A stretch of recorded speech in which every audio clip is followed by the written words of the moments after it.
some hard times, but talking about NWA hard times with my review, thoughts, and opinions. You know what's coming up next. That's right, roll that damn intro.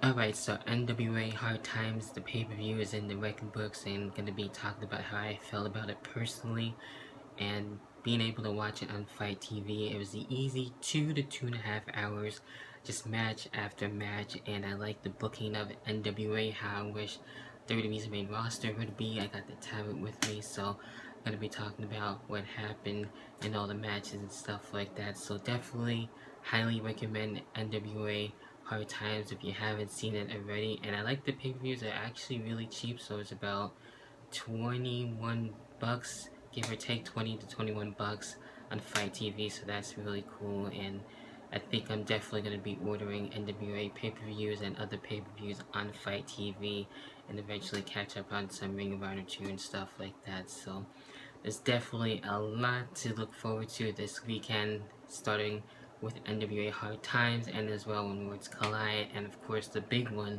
the Royal Rumble, starting off WrestleMania season.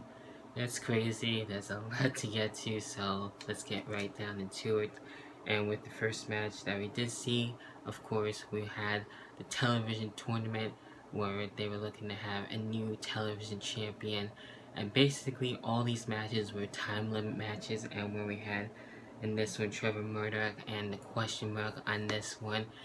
And really with this, basically Trevor Murdoch was able to get his win, which is cool. I like seeing him in NWA now. It's been a long time since I've seen Trevor Murdoch, so seeing him there is really cool. And the thing that question mark is doing, and basically how to be, where he's a karate instructor and all that with Aaron Stevens and so forth and so on. And Trevor Murdoch actually was able to gain an advancement win here, so even with the time limit and everything, the question mark was no match for Trevor Murdoch. Then where we get again into more of another match for the television championship tournament match, and this one we had Dan Math, who I really haven't seen before, but I know he's from ROH and everything, so we've seen ROH guys come and go here, and he was able to take out Ziggy Dice, and I almost thought Ziggy Dice was actually going to win. He's kind of growing on me, and basically what he says outlandish and stuff like that, so he's got a cool thing going with that. But Dan Math actually getting the win and advancing into the TV tournament, so we get to see him later on. Then we get into the next TV tournament matchup again, where we have Ricky Starks and Matt Cross on this one. Could have went to either or on this, and that's actually really enjoyable, but Ricky Starks was able to move on. You kind of see where the theme is going as they get into this and everything, to see who could possibly be TV champion, but that's not until actually surprisingly the main event, which I'll get into later on in the review. And then when we get into the next one, where we had Tim Storm and Ken Anderson, to see who will move on into the tournament and everything, and Tim Storm being able to do that, and he's actually been growing on me and becoming a fan of his as well, so he's been really cool. It's really awesome again seeing Ken Anderson wrestle and everything, so that's been actually a real treat. So there you go with that. And then the next match, where we have the triple threat match for the tag team titles. Now this definitely was one of my favorite matches of the night, where we had in this one, of course, the Rock and Roll Express, who has been champions for quite some time, and taking on the wild cards, and as well James Storm and Eli Drake, who actually were able to get the win. Not really mad at that. So curious to see what's going to be happening with that. Either a match with the wild card as well, or probably maybe with another match with the Rock and Roll Express. So that remains to be seen on what's going to be happening. I know the next pay-per-view for NWA is not until April, and that's when the Crockett Cup is looking to happen. So hopefully, fingers crossed that they'll come here for North Carolina, because I wouldn't mind taking the trip to Charlotte. And if they go to Charlotte again, or if they go to Raleigh, or here close to Fayetteville, so that would be pretty cool. So we'll have to wait and see what happens with that. Then we get into the NWA Women's Championship, where we had Thunder Rosa and as well Allison Kay, and these two going back and forth, and again could have went either or between the two, and everything could have went to Allison Kay, but Thunder Rosa was able to fight back as she did and able to win the NWA Women's Championship. Well deserved too as well.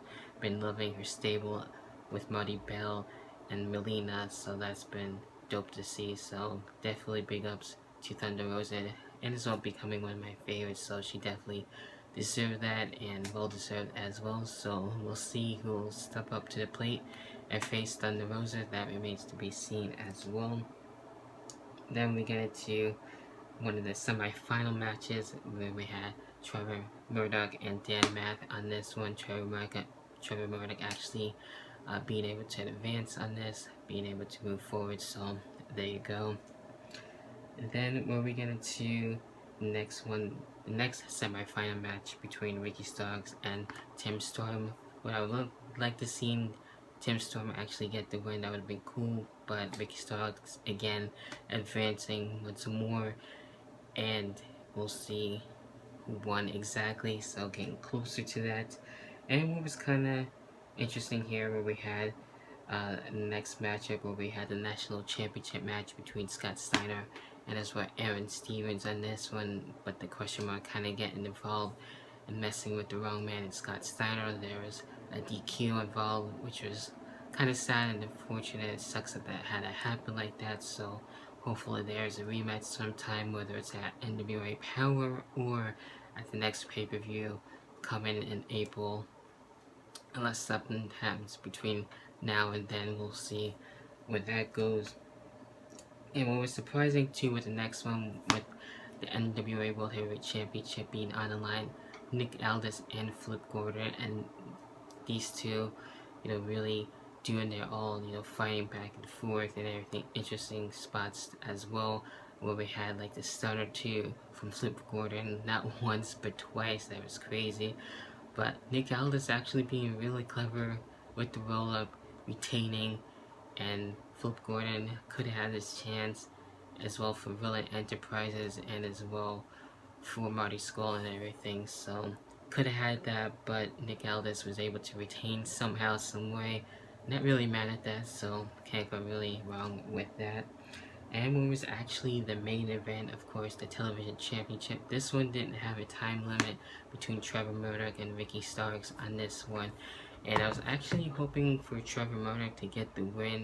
It would have been nice to have seen that, but Ricky Starks was able to get his win and become the new television champion. So what's really going to be happening out of this, and who's going to face him next? Probably anyone that he's actually dealt with in the tournament. Probably, I could see that, or someone else, who knows, that remains to be seen. But that's basically what happened with NWA as a whole for Hard Times and the pay-per-view. Like I said, really enjoyable, and then we'll see what happens now that we got the Crockett Cup coming pretty damn soon. Then I figure before I go again into some brief thoughts what happened with the previous pay-per-view, Into the Fire from NWA and everything, just some of the stuff that we did get to see. Eli Drake taking on Ken Anderson, that was pretty cool. Thunder Rosa and Tasha Steelz, nice that Thunder Rosa was able to get her win there. Question Mark and Trevor Murdoch, pretty crazy that Question Mark was able to get his win over Trevor Murdoch there. Then we had the tag team titles on the line. Rock and Roll Express taking on the Wild Cards. Obviously, the Rock and Roll Express were able to win and retain, and then move on into the other pay-per-view, which was Hard Times, where they lost there. Then we had Alistair Kane and ODB, a returning ODB, which is really nice to see, as well, being able to have it dealing with double duty between NWA and Impact and everything, so that's been really cool. And then, of course, Marty Bell was there, so Alistair Kane and ODB were able to get their win. Then we also had the National Championship on the line. Of course, Aaron Stevens and Colt Cabana was there, and Ricky Starks and Aaron Stevens was able to win there. And of course, the 2 out of 3 falls match, where it was for the NWA World Heavyweight title. Nick Aldis and James Storm, really cool stuff. Nick Aldis was able to win, obviously, and retain the title there. And of course, the face-off between Nick Aldis and as well Marty Scurll, to see what's going to be happening next between the two, and the face-off and everything, and the matchup remains to be seen at this point. So that's everything from Into the Fire and Hard Times. What are your thoughts on both?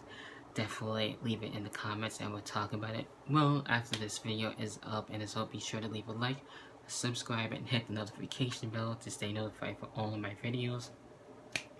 And most likely we'll be back for When Worlds Collide, which is tonight as well, and the Royal Rumble for tomorrow. So a lot to look forward to. A lot's going down this weekend. It's a pretty damn busy weekend as well, and we'll see what's going to be going down for that. So definitely leave me your thoughts, and I'll catch you guys for the next video, whenever the hell the next video may be. Until then, I'll catch you guys then. See ya and peace. Okay, forget it, I got it. Tryna go down. Okay, forget it, I got it. Okay, forget it, I got it. You kids ain't really about it. I stay posh, I'm tryna go diamond. Okay, forget it, I got it. Okay, forget it, I got it. These boys ain't really about it. I stay side tryna overaccomplish. Okay, forget it, I got it. Don't worry, I got it for real. Don't worry, I'm honest as hell. Don't worry, I keep it a bill. Honestly, Phil, you finna go fail. So when you say my name, you better go chill. Never know when, you never know where, but chances are I run it in there. Something's weird, you shit in my tracks for a couple of years. Now you love it when you suckers appear. Think I got a motherfucking idea? Oh yeah, and I got another one here. Ain't for effort, but you never compare. I just got this devilish stare to what my reflection said in the mirror. But after this, but the all be